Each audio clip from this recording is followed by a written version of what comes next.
Evet, üniversite seçme sınavları yapıldı. Şimdi tercihler başlıyor. Onun için Düzce Üniversitesi olarak Düzce Üniversitesi'ndeki bölümleri tanıtmak için Düzce biliyorsunuz yeşillik bir alan ve Düzce çevresi olsun, Düzce Üniversitesi'nin konumu olsun gayet güzel bir yeşillik ortamında değer üreten bir üniversite olarak bütün Türkiye'de sayılı bir üniversiteler arasına girmeye hızla ilerliyor. Burada Kafkas Dilleri ve Kültürleri bölümü tanıtmak istediğimiz Kafkas Dilleri ve Kültürleri bölümünde Çerkez Dili ve Edebiyatı, Gürcü Dili ve Edebiyatı şu an öğrenci alıyor. Çerkez Dili ve Edebiyatı'nda lisans, yüksek lisans ve doktora programları mevcut.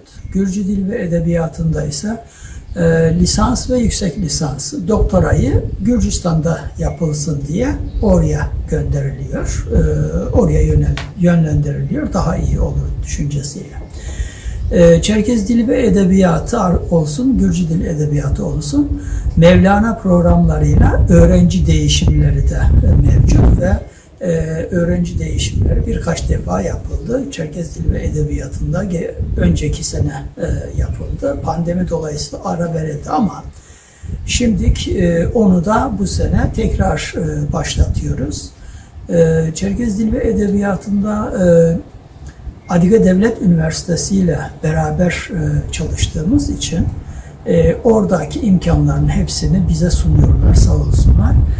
Biz de oraya ve karşılıklı sempozyumlarla bilimsel çalışmalar beraber yapıyoruz. Daha sonra iki üniversite bitki örtüsü alanında olsun ve diğer bilimsel çalışma alanları olsun. Her bölümden, yani biyoloji alanında olsun, her bölümden beraber çalışmaya aday.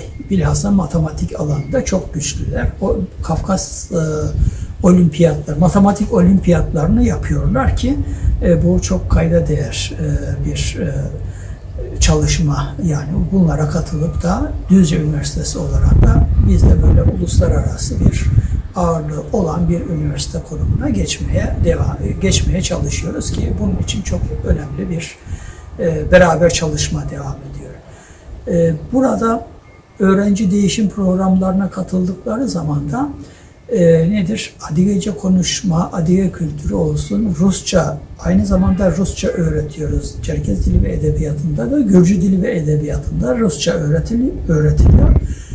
Bunları da Adige Devlet Üniversitesi'ne gittikleri zaman öğrenciler orada hem Adigece hem Rusça pratik yapma ve oradaki yerinde tarihi yerlerde gezebilme, her şeyiyle, tarihiyle, kültürüyle orada bilgi edinebilme imkanları var ki bu çok değerli bu bölüm için.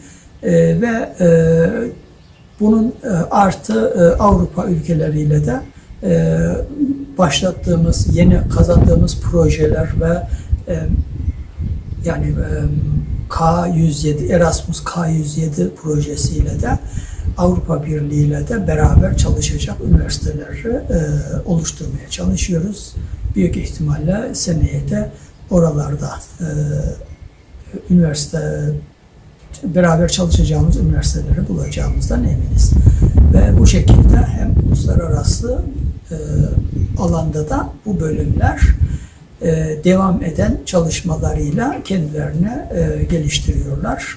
Bunun için öğrencilerimizin tercihleri bu yönde de bilgileri olursa tercih ettikleri zaman pişman olmayacaklarını ve çok katkıları, kendilerine katkı sağlayacaklarından eminim. Evet, anlatmak bizden, tercih sizden. Fazla da bilgi, daha da bilgi gerekiyorsa üniversitenin sayfalarında yeterince bilgiler var. Teşekkür ederiz, sağ olun.